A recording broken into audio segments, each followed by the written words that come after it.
ये जितने लोग सरकार बनने की या सरकार नहीं बनने की जो प्रतिक्रियाएं दे रहे हैं, ये सब जल्दबाजी में दे रहे हैं। कल सरकार गई और आज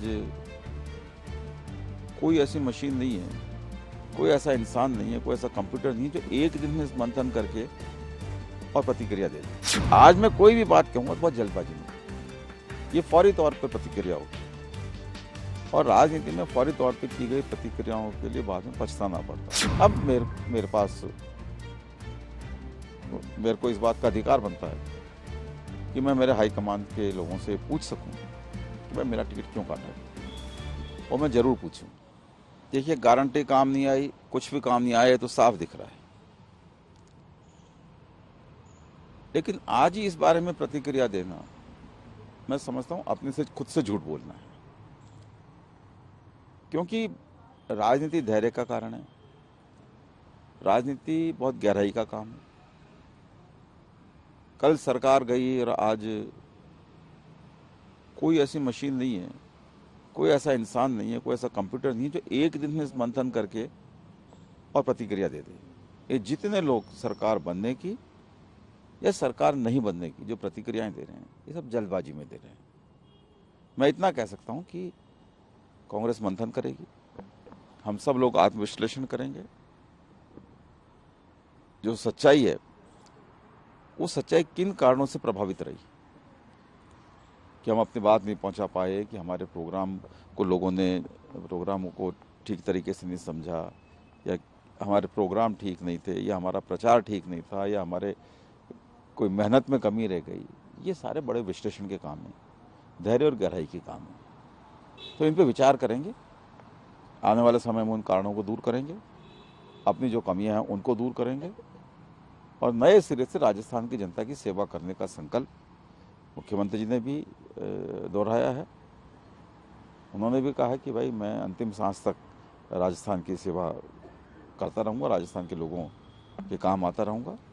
तो अशोक गहलोत जी का ये कमिटमेंट मैं समझता हूँ कि सरकार में बैठे सारे मंत्रियों का, जो उनके साथ मंत्री रहे, सारे एमएलएज का, सारे उन लोगों का जो किसी भी तरीके से सरकार या कांग्रेस से जुड़े रहे, उन सबकी भावनाओं को परिलक्षित करता है।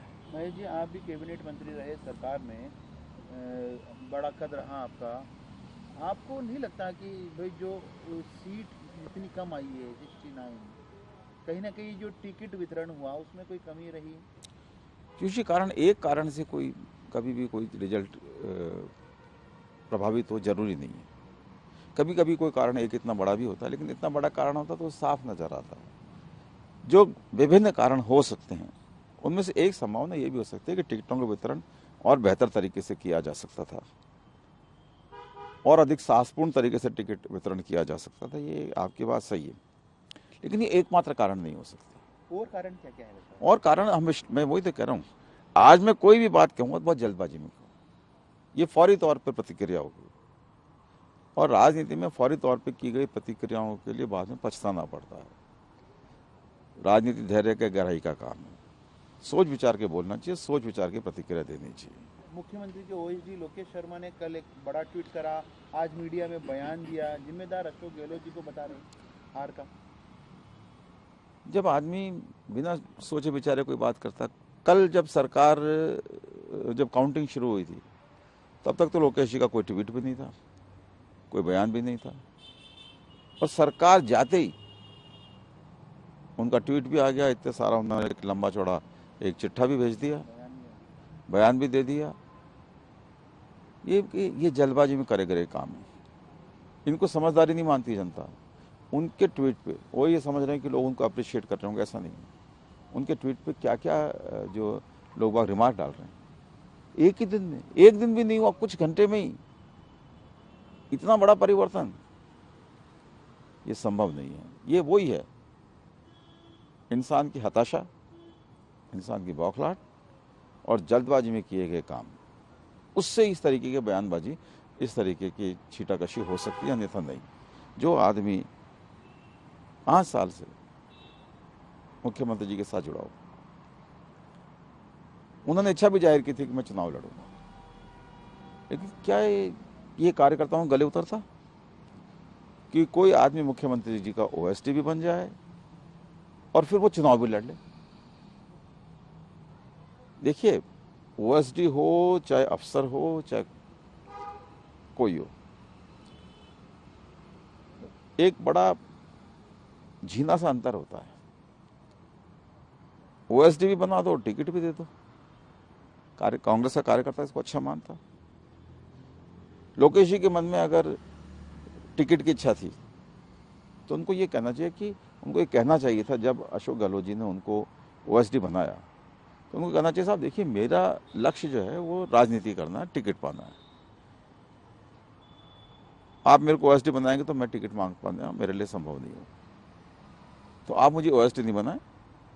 मैं अवैतनिक रूप से बिना किसी पोजीशन के, बिना औपचारिक पद के मैं पार्टी की सेवा कर रहा हूँ, आपकी सेवा कर रहा हूँ, इसका सिला आप मुझे उस रूप में दीजिएगा। मैं टिकट मांगू तो आप मुझे टिकट दें।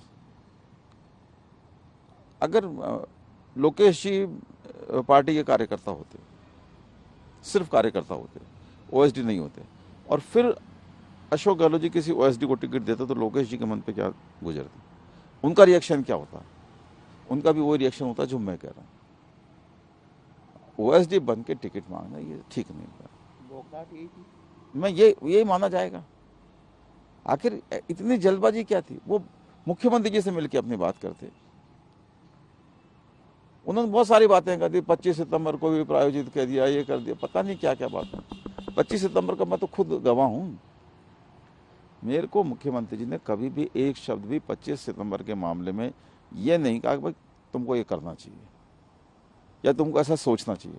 इवन जब हम डेलीगेशन पे लेके 4 लोग वहाँ हाईकमान के जो प्रतिनिधि थे, हमारे इंचार्ज जनरल सेक्रेटरी माकन साहब या खड़गे साहब, इनसे मिलने गए तो वहाँ उन्होंने कहा यार तुम लोग बात मानो, ये सच्चाई है ये पीयूष जी। और उन्होंने कह दिया कि प्रायोजित था।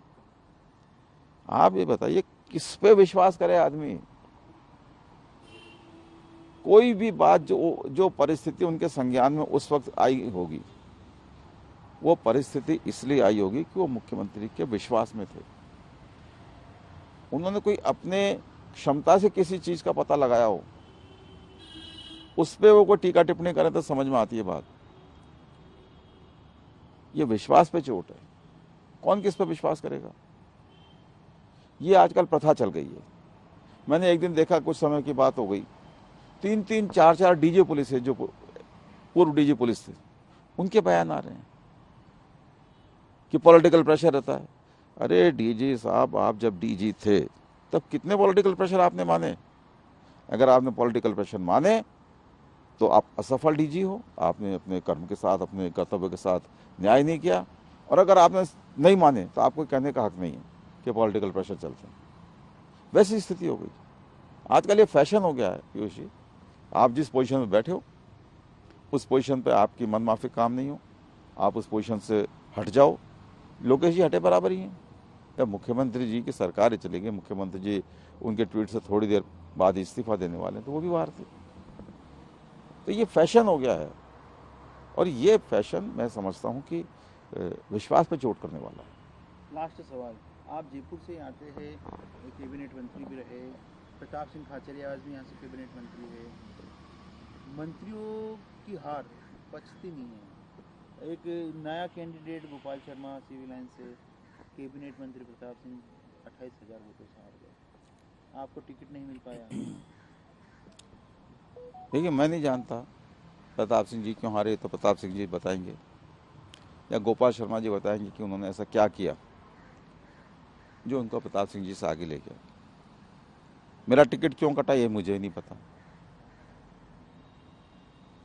मैंने हमेशा पार्टी के निर्णय को शिरोधार्य किया है। मेरा 93 में टिकट कटा, तब भी मैंने कोई रिएक्शन नहीं दिया। 2008 में मेरा टिकट कटा, तब भी मैंने पार्टी के आदेश को शिरोधार्य किया। और 2008 का तो वो समय था जब बीजेपी ने मुझे टिकट ऑफर किया था एमएलए का, तब भी मैंने मना किया कि मैं भाजपा में जाने का कोई इरादा नहीं। और अभी जब 2023 में मेरा टिकट कटा, तब भी मैंने कहा था पार्टी का निर्णय शिरोधार्य है। लेकिन मेरा विश्वास है, जिस हिसाब से वोट पड़े हैं, जिस हिसाब से सारी बातें सामने आई हैं, मैं अगर चुनाव लड़ता तो मैं पार्टी को और हवा महल के कांग्रेस कार्यकर्ताओं के सामने एक अलग बात होती, मैं निश्चित रूप से चुनाव जीत के आता। चुनाव तिवारी जी ने भी बहुत अच्छा लड़ा, उनके भाग्य में जीत नहीं लिखी थी, इसलिए वो हार गए। लेकिन मुझे विश्वास है, मुझे अगर टिकट मिला होता तो मैं निश्चित रूप से चुनाव जीतता। लेकिन मैं इसके लिए किसी को दोषी नहीं ठहराता। मैं तिवारी जी को भी दोषी नहीं मानता। मेरा टिकट कटा तो किसी को तो टिकट मिलना ही था। तिवारी जी भी पुराने कार्यकर्ता हैं, उनको टिकट मिला, मुझे कोई शिकायत नहीं। हाँ, ये जरूर, मैं जब भी मुझे मौका मिलेगा मैं पार्टी में अपने वरिष्ठ नेताओं से ये जरूर पूछूंगा मेरा टिकट क्यों काटा गया। तब तो मैं पूछता तो एक ऐसा लगता है कि भाई पार्टी को नुकसान हो सकता है, किसी भी तरह की कंट्रोवर्सी इलेक्शन के टाइम पे हो, किसी एक के कैबिनेट मंत्री का बयान आए, वो खुले में कहे कि आप बताइए मेरा टिकट क्यों कटा, तो पार्टी को उस टाइम इलेक्शन में नुकसान की संभावना बनती थी। लेकिन अब मेरे पास मेरे को इस बात का अधिकार बनता है कि मैं मेरे हाईकमान के लोगों से पूछ सकूं कि भाई मेरा टिकट क्यों काटा गया, और मैं जरूर पूछूं।